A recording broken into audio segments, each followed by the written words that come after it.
welcome to Below the Line, where we talk about working in Hollywood from the crew perspective. My name is Skid. I'm a former assistant director and your host. Today kicks off our series about the Oscar nominees in the technical categories. We've got 9 episodes in the queue, so we'll be dropping 3 a week right up until the Oscars. Today, we're going to discuss this year's nominees for sound, and a warning, spoilers are possible. 2 guests today. First, Steve Morrow, you're a 3-time Oscar nominee for sound mixing, most recently last year for Ford v. Ferrari, and a regular guest here on the show. Welcome back. Thanks for having me. And Don Sylvester, you're a sound editor with more than 100 credits to your name, and you actually won the sound editing Oscar last year for your work on Ford v. Ferrari. Don, thanks for joining us today. Thank you for having me. So, gentlemen, 2 items I'd like to discuss before we turn our attention to the nominees. First, what do you think about this year's merger of the sound mixing and sound editing into a single category? On the production mixing side of it, I think at the end of the day, to make sure that everybody kind of understands that the entire sound team is part of the team. And I think that, to divide up the category in the past was smart when it was very specifically different departments, doing different parts of it. But I think probably the newer way of working is that everybody is more of a cohesive team working together for the same end goal of making the film sound amazing. So I'm okay with the combination of it.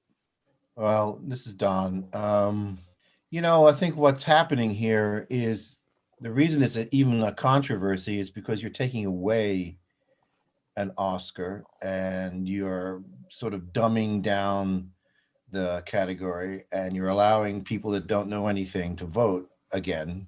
And that is rubbing some people the wrong way. I know it rubs the people who are losing their Oscar the wrong way.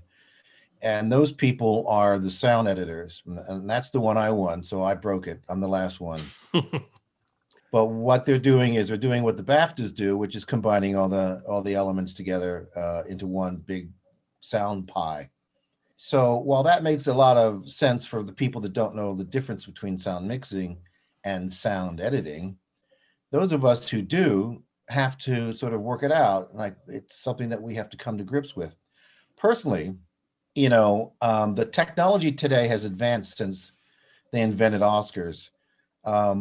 We have tools at our disposal now that in the sound editor's bay and the mixer's bay, which are virtually identical. Whose responsibility is it to mix? Well, it's the mixer, clearly. And whose responsibility is it to edit? It's the editor, really. But when you get on a mixing stage and it's a final go through for the film, where the film is being, pristinely mixed and, crafted into what you will now hear, people share the responsibilities. Some of the stuff that's going to be mixed has been pre-mixed by the editor, and some of the stuff that's going to be cut will be cut by the mixer because he's going to want to drop it or move it, technically, which is called editing. So nobody really knows at the end of the day, except the principals that worked on the film, who did what. Clearly the mixers mixed, but did they edit? And clearly the editors edited, but did they mix? So nobody knows. One of the things that we discussed on this topic last year when they were still separate categories was that the mixing category was covering both what happens technically post after editing, but also what happens on set, and that people didn't necessarily understand how the mixing was, and there was an issue with editing in the middle as separate. I mean, I guess either merging or going into 3 separate categories would be the other way to sort of split those things up. But to your point, Don, if the post stuff is really a lot of people doing both, it probably makes more sense to be as a team. It looks like there are more names here than there were for each category last year. What I think happened is that they merged the amount of people. So before it was 3 mixers would be nominated for mixing, and 1 or 2 editors would be nominated for sound editing. And now I think they've merged it so that all 5 people can be nominated for, it's just sound, the category of sound. So I think the film itself, if you're a Titanic and you could win 14 awards, now you can only win 13 because there's actually 1 less award that you could potentially win. So but I think the number of people on the sound team that could win it would be the same amount of people before. It's just 1 less category, if that makes sense. And I did wonder last year whether it would be the producers that might resist the merger even more than sound professionals. But it sounds like the decision was made by the sound professionals at the Academy, if not with unanimous consent, at least, enough folks thought this was a good way to go. No, they've been working on it for a while. It's definitely a sound-driven, motivated thing. And I think it's because really people got tired of trying to explain the difference.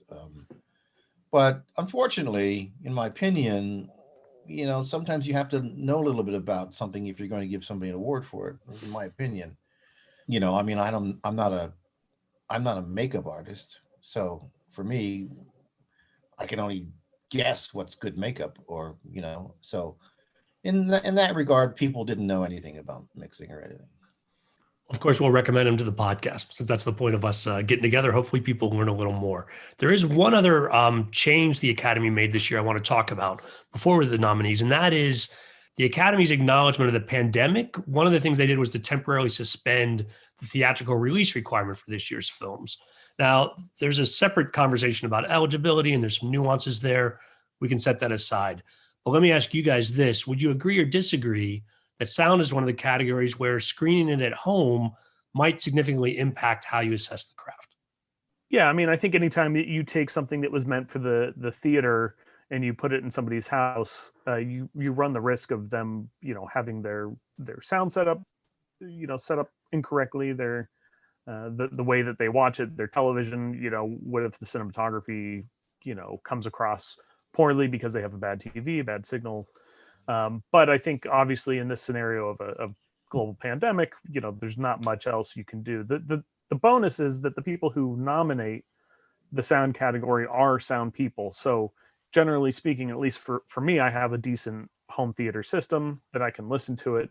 But yeah, you'll lose obviously what the goal of the mix was and what the goal of the sound of the film was in a theater versus at home. I mean, you're always going to lose it unless you have just a huge home system. But so yeah, I do think that you'll lose a little bit, but the people who are nominating these films do, for sound, are sound people. So I would generally think that they would have the ability to listen in a way that they could judge it.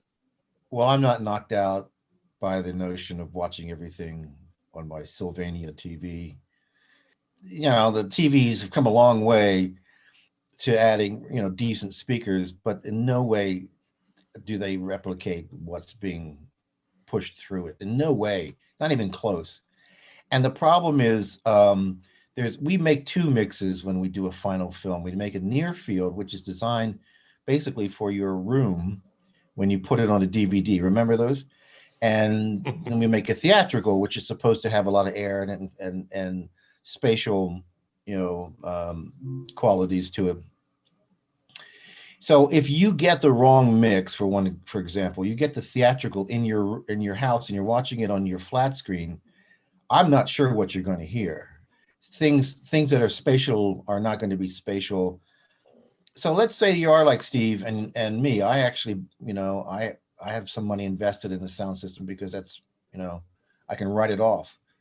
But the idea is that I can't emulate what is in the theater with my system, and that's a little upsetting, especially when you put a lot of detail into it and you're competing with the dishwasher and the dog, and at least in the theater that you're supposed to be quiet. In my house, I keep telling people to take it in the other room if they're gonna if they're gonna text their friends. So yeah, I'm not happy about the whole thing. I think the whole thing is it's a necessary situation. I fear sometimes that some of the movies I see are stereo and not surround. I can't tell. I mean, I go around my speakers like I can't really tell if it's surround or not. And it may be they put up a stereo version of it, and that's not representative of the film. So not crazy about it. Yeah, I also think, am I incorrect in saying that BAFTA decided not to include streaming films? Because I think when I went to, because I'm also a voting member of the British Academy, and when they had their categories out for sound, there was maybe, 12 films versus the normal 150. So I think that the British Academy did not, I could be totally wrong on this, but there was a very limited amount of films for the British Academy this year. In fact, I had 3 films that came out in 2020, and none of them were eligible for even a consideration of the British Academy. Well, for those of us who are in both of these groups, and those of you who are not, there's a portal that you can watch on your TV that streams these films. The Academy portal is very nice. It puts out a 5.1. The BAFTA one, nobody knows what you're listening to. As far as I know, it could be mono. Nobody knows.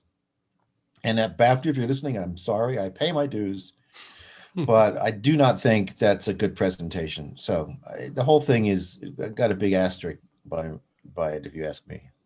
Steve, to your point about the eligibility of films, some of the nuance there that I alluded to earlier was that you had to have intended to have a theatrical release and then just dropped it because of the pandemic. You couldn't be strictly streaming as your release. Although, again, how that all sort of fits together and ends up, hopefully, for all of us, this is temporary, and next year we can see films in the theater again. Are you saying that the Netflix movies didn't make it? Unless well, it used to be that Netflix had to put it in the theater for 2 weeks. And so this year no one had to put it in the theater, but if they intended to put it in the theater, how you measure that, I'm not clear exactly, but if you had intended to, you could be eligible, even if you didn't have the actual week in an LA theater, which is normally required.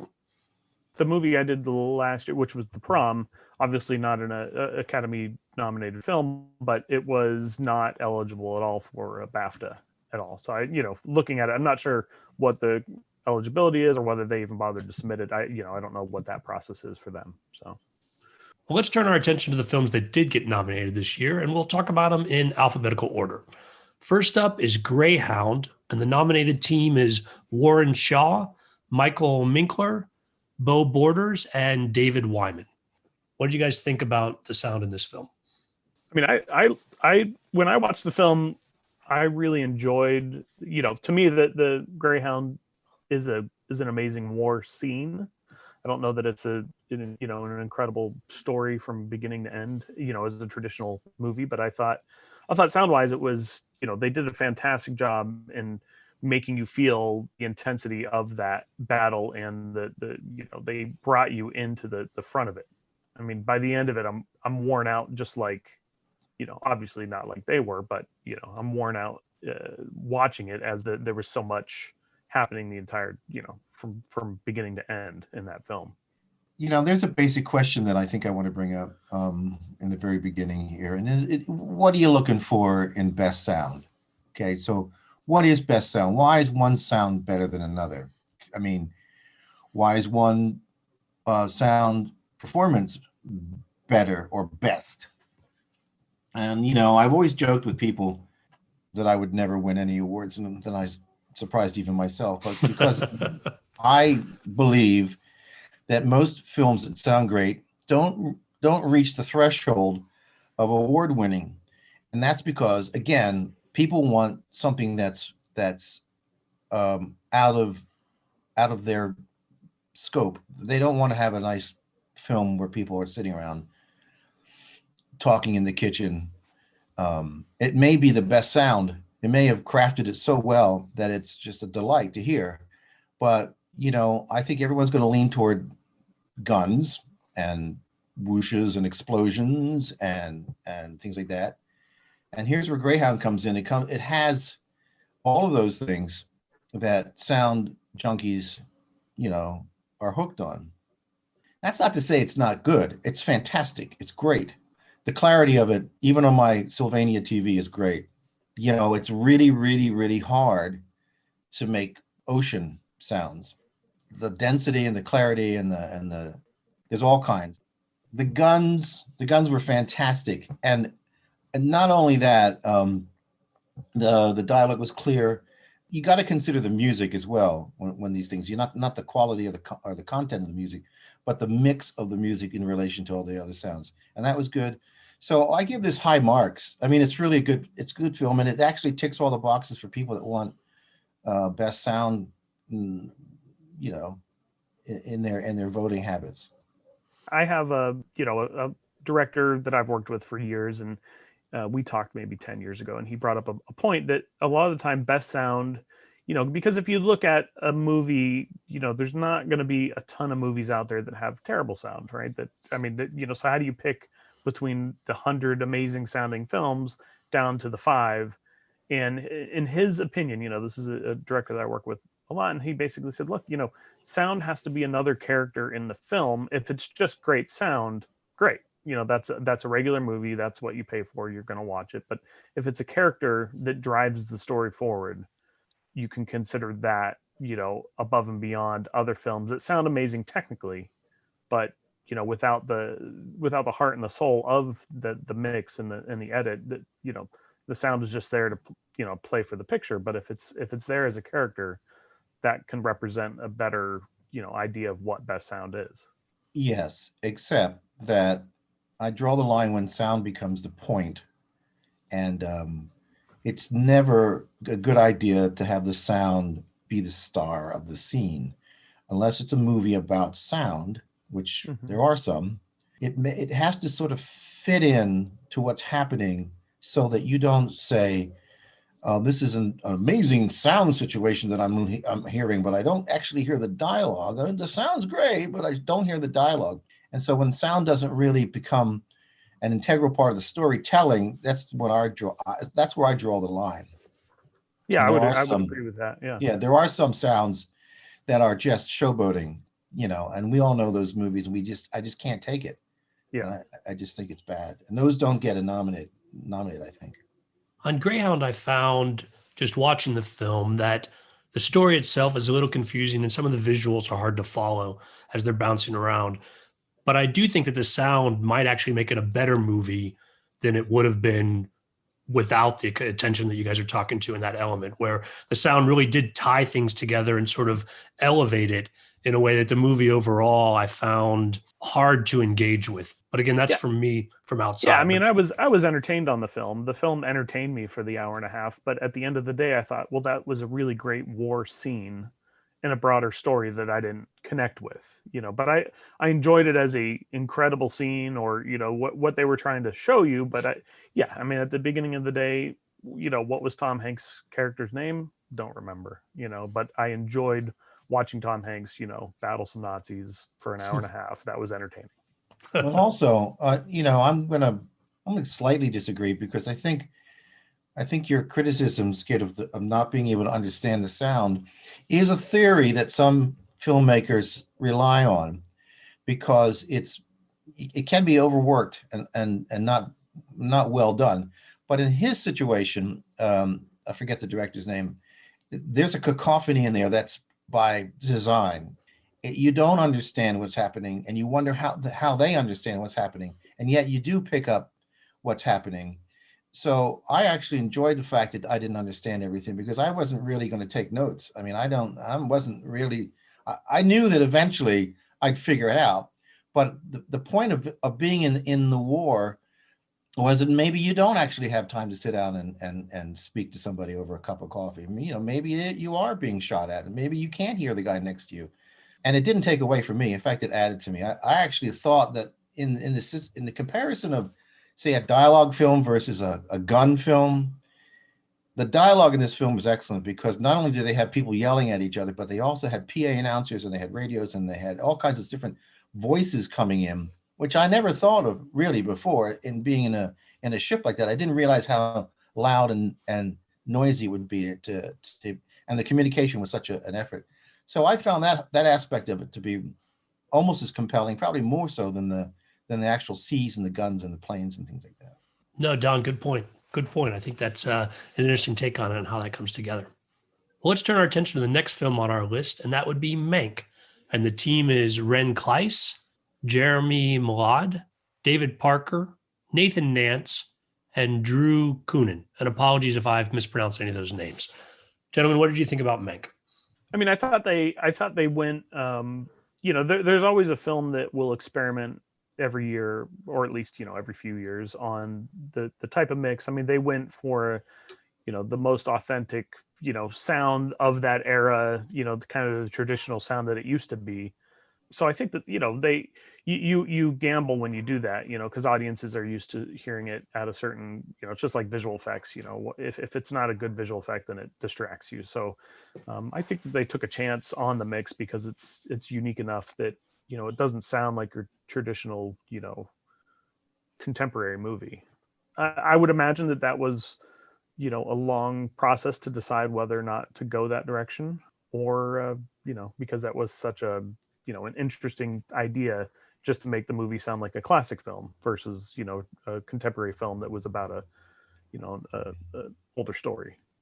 Yeah, I also had I was surprised to see this one on the list because I do think that the film is visually amazing to watch. I love the fact that it does really feel like a movie from the 30s. Does it need to sound like a movie from the 30s? Well, apparently the filmmakers believed it would, and so that itself is a real craft, and I admire these guys. They really knew what they were doing when they made this soundtrack. If you were to study this in a film class, I think you'd come away and you'd say this is an amazing accomplishment, and it is. It's amazing. Yeah, Now, it's at the end of the it's a day, ballsy choice, right? To it make is, it yeah. 30s. But at the end of the day, you're sitting at home going, "Man, did you hear how that almost sounded like mono, honey?" Um, what kind of mics are they using, dear? It's a little academic for me, it didn't take away sound didn't take away from my enjoyment, nor did it add to it. It was very appropriate for the film, and I know the people that worked on it worked very hard on it, and they put a lot of thought into it, and so I admire that. I'm not sure about the award worthiness of it. Well, if I was to go watch the film again, coach me a little. What would I listen for that you think were anachronistic approaches to the movie? As you said, that they did it like a movie from an earlier age. What are the sort of things that I might notice if I was specifically listening for those differences? I think if you watch the film, if you watch Mank, any of the scenes that are kind of outdoors, indoors, they all have this reverb or echo that almost sounds like you're still inside. And I think that that's somewhat unique to the 30s, to the movie making in that sense. But because, traditionally when you watch a movie now, if you're outside, it doesn't sound like you're in an echo, an echoey room. And I think that was done, purposeful. And also the quality of the recording itself is probably started out as a fantastic recording, and then they brought it down to sound, like a reel to reel analog, thinner sound than you would get now. If you just listen to the dialogue specifically, you'll hear the echo. You hear the kind of lower lo-fi quality of the recording, which I'm sure wasn't done on set. I'm sure it was handed over to post with a clean sounding track, and then post production chose to do the different treatments on it. I agree with everything you said because it's almost like I don't know if people can tell the difference between optical and magnetic and digital and all that. These guys do, and it's almost like it's an optic. All the good aspects of an optical track. It sounds like that. It doesn't bring all the noise with it, luckily, but it does sound a little pinched and a little AM radio-ish. It does make you think that the microphones are these big diaphragms that there's one in the room and they have to walk near it to be heard and things like that.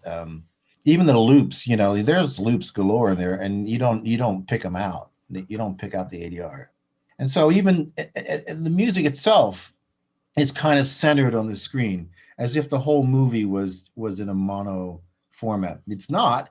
It's cleverly done. It's not in a mono format, but it sort of feels like it, and it helps add to the belief that you're watching a movie in the 30s.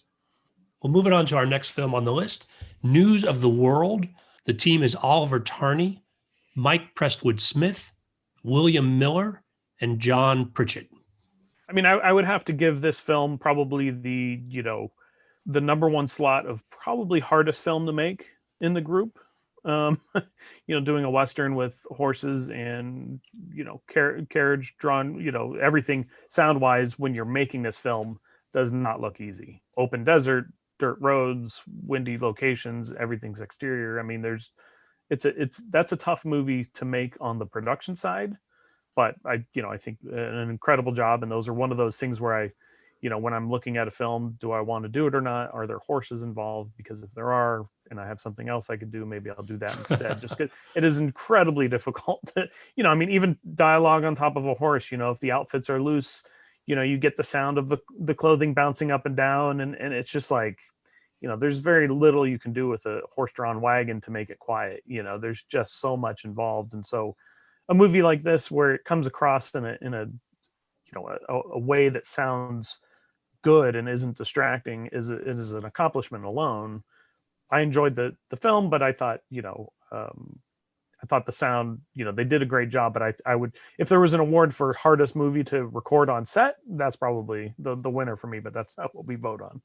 I did a Western, and I'd always want, sound guys always have a list of movies they want to check off. Like, yeah, I want a war movie, a space movie, a Western, and more. There's more on that list.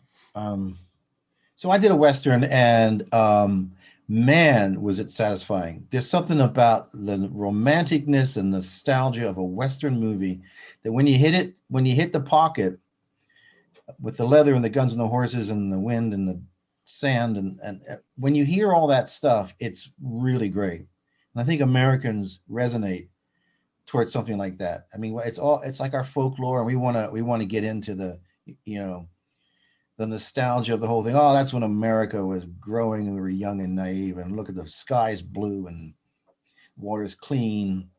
So I think that this is one of those kind of nostalgic type movies that really resonates with people. I think Oliver did a fantastic job. I do know how hard it is to get the saddle out of your dialogue. Little things like that only sound people worry about. But it hits all the marks. It may be slightly underwhelming for some people that want to shoot them out because there aren't too many guns, and that's what I always thought would win. The more guns you win. But I think it's really a thoughtful approach. And again, if you have Tom Hanks, you're going to be nominated for sound this year. Apparently, he's in 2 out of 5. I liked it a lot, and I thought they did a really good job. And notwithstanding the static electricity of filming in the West outside, it's tough. It's really hard, but they did it. They did a good job. Talk to me a little bit about the relationship of capturing sound under those circumstances, and then what the editor may or may not be able to fix when they get that sound delivered from set. Yeah, I mean, I think anytime you have, like I said, there's a lot of dialogue on that horse-drawn carriage. Depending on how they're shooting it, it's attached to a car or attached to an electric car that's pulling it down a dirt road, but it's gonna shatter and shake and and creak and things that you try to fix on set, with some lubricant or some tape or double stick, and do the best you can. But I think sometimes it's just the emotion and the acting. From Tom Hanks, he gets quiet sometimes on that when he's talking to the little girl. He gets real quiet and into his own brain. And I think those are probably those moments where it's, you do the best you can. You give them a guide track, and you just know that there's nothing you can do, because if you ask them to bring up their performance, you're losing the acting or the emotion of the scene just for the sake of saving something, or maybe potentially saving something on set where well, this is going to have to be re-recorded, and maybe you do it on set after the take, and you record it wild, and maybe they can slip it in, maybe they can't. But Don was saying that you have a static electricity out in the desert, and that goes crazy on microphones and recording and things of that nature. And so a lot of the time you don't even hear it on set. It's on the hard drive that you're turning in, and so those are things that can zap you, that you can't even be aware of until you're already off that scene, off that set. So I can tell you stories about that. Is that from 310 to Yuma? Is that your Western? 310 to Yuma was in New Mexico, which was a dry heat. And This is also In- where the News of the World was filmed in New Mexico. right. Well, that's why I can really sympathize. It's there's a really okay. There's a few things that you can do to clean up. It depends on what you're cleaning up. Digital snaps will destroy a word, so you can't clean that up. You can only take it out, and the next thing you know, you're going to have to re-record it or try and combine takes and things like that. So there's a lot of obvious things that explode in the microphone that you want to get out. The things you can't really deal with are the natural sounds that permeate into the microphone along with the dialogue. A lot of people say that's great, but if you're trying to sort of focus on the dialogue and you've got a lot of cicadas, you've got a lot of other things happening around you, you've got to resort to some kind of technical wizardry, which then takes away the quality of the voice. And so it's a fine line. You can probably dance the dance and really wipe out all the extraneous noise. But then again, what do you do when then you got to put it back in with some sound effects. So it's a real tough one when there's real natural sounds playing throughout your film and you want them to actually, it's tough to hear the dialogue and understand the important lines that need to be focused on. So it's hard. And there's a big debate as to how clean you want it and how dirty you can allow it. But there are some things you must get out. Just because, it sounds like your Sylvania TV is broken. I'm going to get a Sylvania TV in the mail, I think. Yeah, you're going to get the last one that they have in the warehouse. I'm going to hopefully hope they're Sylvania. Love you, babe. So turning our attention to the fourth film on our list, Disney's Soul, the team is Ren Kleiss, Koya Elliott, and David Parker. This is sort of the opposite end of the spectrum of what we were discussing on News of the World, where in fact you can control every aspect of your sound. You're not worried about what you have to capture on set. How did you guys assess this film? This one's a tough one for me. Being the production mixer and being on set recording, I animated films to me are always sound amazing, because you have so much control and you're very specific of what, and you can also run the danger of not having, enough. But I mean, this film to me was, it was true to the character of him just being, jazzy, or the jazz character kind of throughout, where the mix, from real life to the I guess before life, pre-life, or afterlife, however you want to see it. I thought was kind of interesting, because the real world was noisy and messy, especially when he comes out of the hospital and, it's just pure chaos in New York street. It's an interesting mix because they literally chose everything based on, what the animation showed. So I think it was interesting enough. I also love a lot of the comedy bits, where the souls are going off into the light and it sounds like a bug zapper. It's like, you listen to these things and you just think, oh, that's pretty smart. And it could have been anything, And so I think that there's a lot of creativity, especially when you get into animation. But on the production side of it, it's difficult, because I think, like I said, all movies really sound amazing once they get to you. But it is the point, what is the point of the mix to show the film off to the audience? All right, this is like 180 degrees apart from News of the World. I don't know how you can compare Soul to News of the World. I mean, if they did the animation out in the desert, maybe we could figure it out.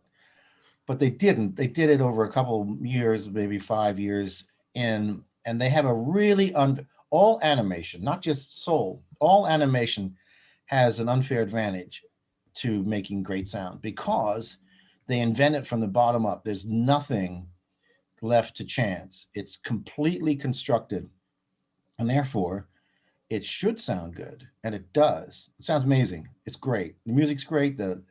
Everything is beautiful. But I'm having a hard time comparing it to Mank, for example, or even News of the World. I mean, it's completely constructed in a studio. There is no production mixer.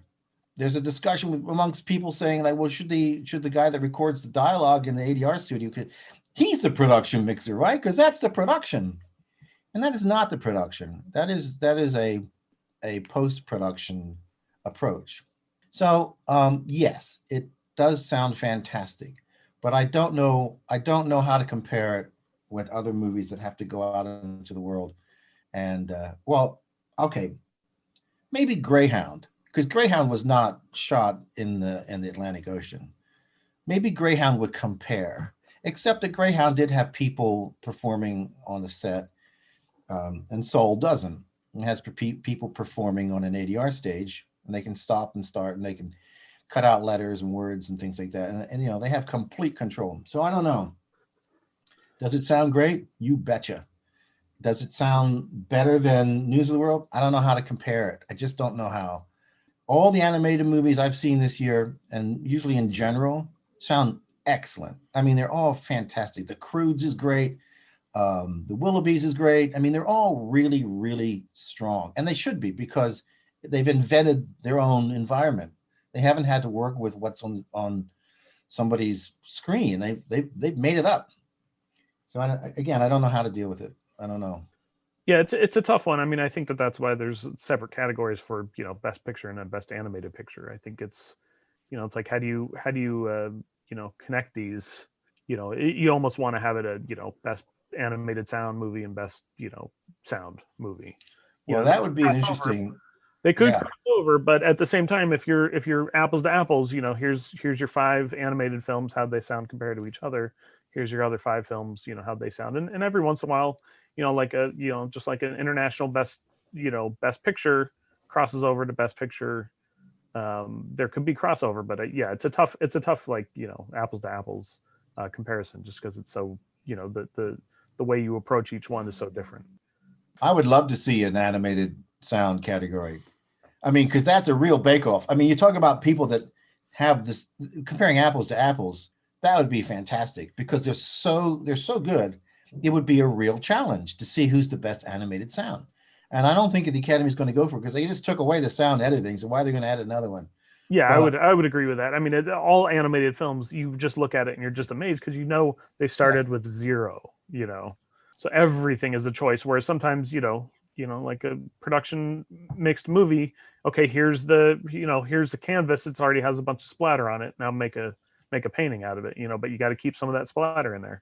yeah, Well, this is only the second year that I've done a deep dive of the categories here on the podcast, but I don't recall a time before this that an animated film was nominated in Best Sound. Do you guys recollect anything of where this would have come up? And if not, and you guys are shaking your head no, do you think this is a case where the theme of the film with the jazz elements sort of garnered it extra attention in this category than otherwise it would have had? Yeah, I mean, that's a tough one to realize why, you know, to judge it, why, you know, the sound community decided to pick it. Like we said, it's, you know, it's a hard film to judge in that sense. But I think, I mean, it's a great story. It's a great lesson, you know, to live your life, and you know, the life, your purpose is in all the small moments, not the end goal. It's all about the journey, not the destination. So I think, you know, maybe that resonated with a bunch of people stuck at home for a year, you know, just wanting to live life again. I don't know. yeah. I was gonna suggest that maybe this is a COVID consequence. If you're watching 100% of your nominated or your potential award-winning films at home, and this one comes along and it just strikes you as a really important commentary on what's going on in your life, you could be emotionally, you know, persuaded to vote for best costumes. I mean, even though it's animated, the whole thing, you know, just it sort of smacks of people looking for meaning. And you know, it was a highly anticipated film. People have been talking about it for years, and they do a really great job. So why wouldn't it be recognized? But I find it sort of like a little surprising that sound now is one of its accolades, even though it's great. I don't know. Again, I don't know how to handle it. We'll turn our attention to the last film on our list, Sound of Metal. The team is Nicholas Becker, Jamie Bakst, Michelle Coutanc, Carlos Cortez, and Philip Blad. And again, with a caveat, apologies for any names mispronounced. Sound of Metal. This gave me anxiety. As a sound guy, I'm like, oh my God, what if one day I wake up and it's just silent? What would I do? What? Watching it, my heart rate is elevated. I'm like, oh, the pandemic, and now I can't hear. Oh my God. What did you say? We've lost Don in the course of the podcast. What? Don of Metal. I mean, this movie is, it's one of those. I think early on I said, sound is like a character in the movie. This is his sidekick through the movie. Is the audience hearing the way he hears? Is it distracting at times? Yeah, but is that the purpose of it? I think obviously the French backyard, party is chaos. In the city streets when he has the cochlear ear and is chaos, and it is overwhelming, and I think that's the point. So I think they did a really great job in, showing you the struggles that would be that situation. But, there are times where definitely, the mix was bigger than the movie, right? But I enjoyed the mix. I mean, I enjoyed it because it got me to, my heart rate was up, I was nervous the entire film for this character, and didn't really know where it might or might not go. I mean, the actor did an incredible job playing this character. Yeah, when I saw the title, "The Sound of Metal," I had a very high expectation that this was going to be about sound, and of course, it is about sound. And is the sound a dominant character, as Steve likes to call it? Yeah, it really is a dominant character. Is the mix sometimes overwhelming? Yeah, it is. But by design, it's not like they went crazy, but forgot to lower the sound. They raised it on purpose, and they brought us into his head. Now that is hard to do, but that's what sound does when it's used properly. When it's actually effective sound, you can go into a guy's head, and and I think they actually took us on a journey, his deafness. And I was impressed. I was very impressed. Now, is this a great movie? We don't have to judge it on that. We don't have to judge it if we liked it or not, or if it was like, the best performance of the year. None of that should really matter if it's a good sound job. It could be a good sound job in a bad movie, and it will still be a good sound job. Well, unfortunately, they don't do that anymore. They say, I like the movie, and boy, was that sound good. I'm just saying that because it's not an expensive movie. They kind of did it in post with a lot of effort and craft, so on the surface it may be like an indie movie, but it doesn't sound like one. And so that it should get high marks for that too. I also noticed that, and a lot of times people don't know what they're doing, and they want to make sure they want to make sure he's hearing impaired or damaged, so they put in this tinnitus kind of tone, and you hear that a lot in movies, and it's used a whole lot. It's one of my pet peeves. People who know me know I hate it. But here's a movie where it actually is appropriate, because this is actually what's happening to the guy.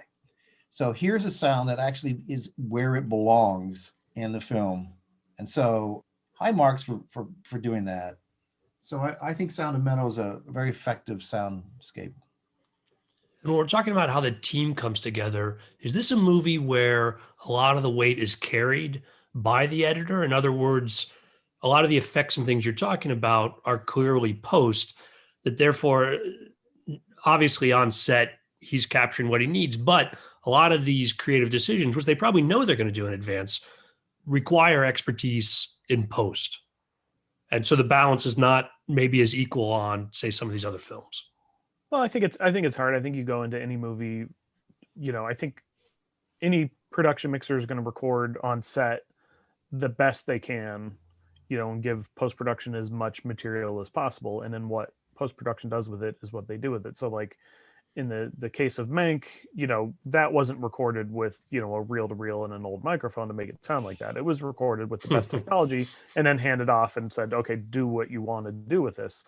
There are obviously movies that the production mixer is very much involved in getting things on set, that are going to be specifically hard to get later on. But I think in general, it's, the production side of it, you're always trying to record, the best you can. And obviously on a film like this, where they know in advance that they're going to have, these issues and the actors are obviously acting this way.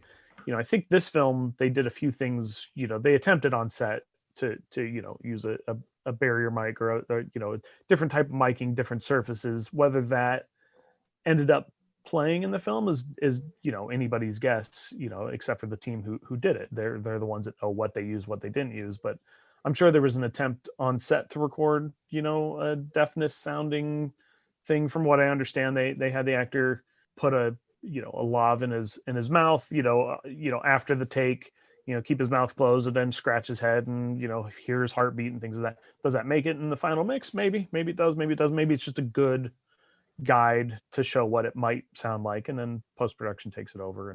But as an effort, as a full sound team, I think it's a heavy post-production film, because none of that, you're not going to record cochlear implant on the streets for days and say this is what this is. Yeah, it's part of the effectiveness of this film is the mixer. These sounds that are employed are ostensibly they're normal sounds, except they're treated in such a way as to be really, really hard to handle. I mean, the party itself, the voices were almost like daggers, and that's a mix. That's a craft of mixing. People want to know what mixing is. That's what mixing is. It takes a normal sound and skews it into something that is a version of itself. And in this case, it was really painful.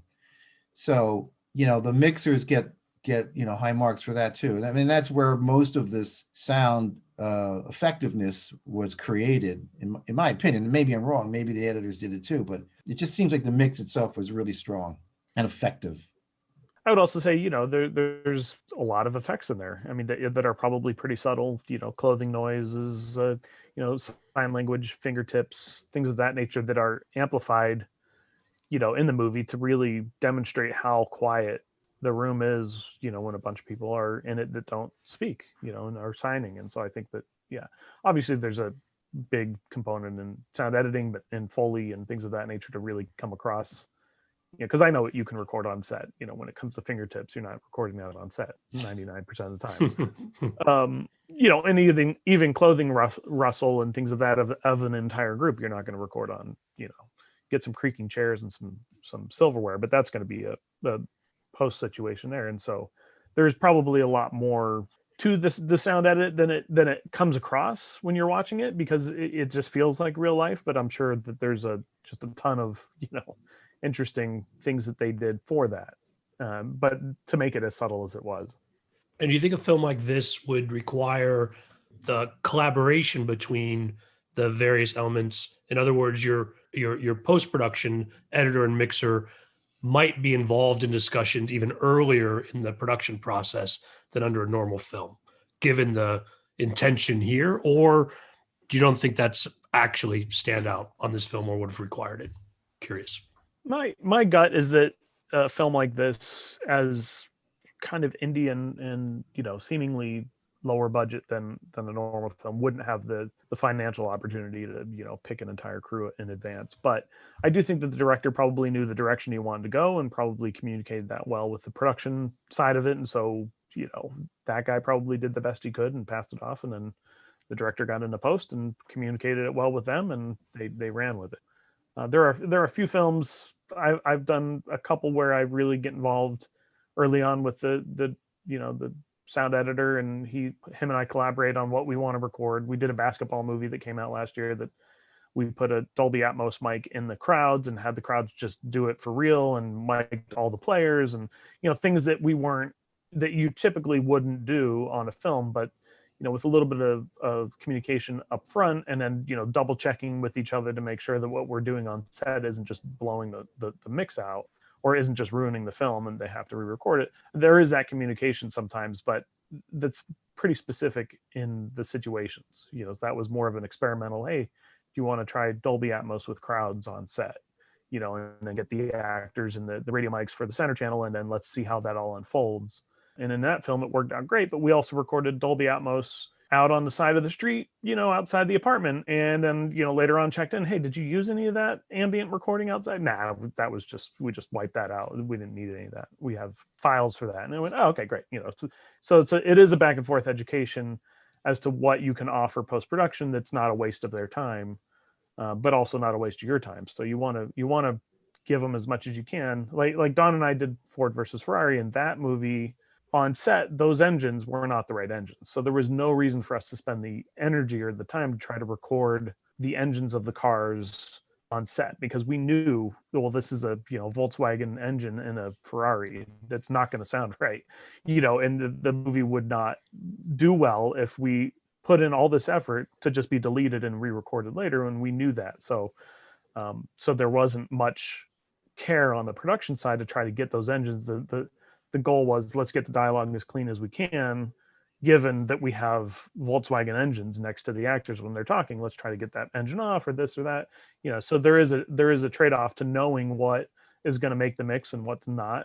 And so I think that there's probably some collaboration on some films and a lot less on others. It just depends on the scenario. Even my director said to me, you better come up with some engines, because we've got a Mazda engine in this Ford. And I said, thanks. No kidding. Yeah, good idea. I mean, we all knew just by hearing the tracks that was bleeding over into the dialogue and the crowds and things like that we need to get the real engines and things like that. But you never know what you're going to hear, even though you hear it on the set, or you hear it in your headphones, or you're never going to know what it sounds like until you get it in the theater. And there's something about the air in the theater that makes things that are unlistenable sound great in the theater. You don't know. And that's why sometimes watching films strictly at home, I don't know if you're going to ever get that sensation of space and what really sounds good in an open room. It's just the way we are at the moment, but I really can't wait till we get back into theaters. I hope we haven't broken that one, but I think that people really enjoy the theatrical experience. And even though it may come sounding great from an editor or from a mixer or from the production, once you put it all together, it may clash with something else, and you just juggle it until you take out and put in what ultimately works. Well, I'm with you, Don. Fingers crossed we're back in the theaters sooner rather than later. I do have a final question for both of you. What films do you think may have been overlooked in this category this year? Things you might have heard that you were struck by their sound, yet for whatever reason, they didn't make the nominee list. That's hard. And the kind of films that I think are really sounding good don't always make it into the sound winning category, because I don't always gravitate toward guns and things. I mean, there's a couple of war movies in this year's batch that sound great. They would normally be selected, I think, for inclusion. But what I think were two great sounding films were, I think Promising Woman sounded really good, and I think The Dig sounded really good. And both for reasons that don't probably make everybody else excited. I mean, they both were well recorded in production. The atmospheres and the locations sounded fantastic. There was a little bit of razzle dazzle here and there in The Promising Woman. There wasn't any razzle dazzle in The Dig, but the whole thing captured the mood very well. And I that's what I look for. Does the sound tell the story? Does it promote the story? And is it emotional in its connotation? Does it have, does it support everything? And when I get sort of when I feel like I've been transported to a place, and I know the sound has been partly responsible for that. So those are two that I liked a whole lot, but they're not going to win any awards. They should, but they're not. Yeah, I like The Promising Young Woman as well. I thought that, I mean, it's one of those movies that even I guess the music, helped with some of those scenes as well to really pull them off. But the mix was nice. It was a great sounding film. I think you also have, a movie like Ma Rain, that also sounded great and it was interesting mix wise. But yeah, it's a funky year for sure. I mean, at least in my memory, is one of our first best sounding animated films. So it's a strange year to judge what did or didn't make it. But overall, I think the 5 nominees, are there for a reason this year, and I wish them all the best. It's a strange year to be nominated, probably to go to the Oscars, or not go to the Oscars, or stream it or not stream it. I mean, there's a lot of things that when you're nominated, you get to participate in that may or may not happen this year. There's a nice dinner.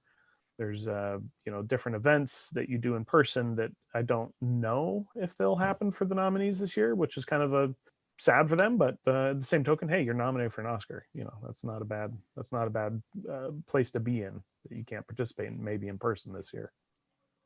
I want to thank you guys both for coming on today and going over these films with us. I really enjoyed talking about them. Thanks for bringing your expertise and sharing it with our audience. Thanks for having us. Fun. Thank you. As I mentioned at the start of the show, our coverage of the Oscar nominees is going to run 9 episodes over 3 weeks. So we'll be dropping new episodes every Monday, Wednesday, and Friday between now and the Oscars. I really appreciate your feedback. You can send email comments to skid, S-K-I-D, at belowtheline.biz. That's B-I-Z. If you're enjoying the series, I hope you'll rate us wherever you get your podcasts. It helps us reach new listeners. And new listeners, please check out our catalog of previous episodes at the website, belowtheline.biz. If you're on Facebook, you can find photos and other behind-the-scenes materials at Podcast Below the Line. And finally, you can follow the podcast on Twitter and Instagram. It's at Pod Below the Line. Thanks to Curtis Five for our music and John Wan for our logo. The logo is available on t-shirts, mugs, and stickers at redbubble.com. Once again, thanks for listening. Be safe out there.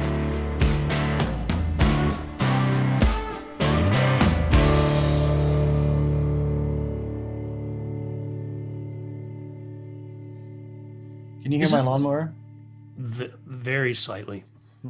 Who mows their yard on a Saturday? The guy trying to get $50 from you because he knows you're doing a podcast.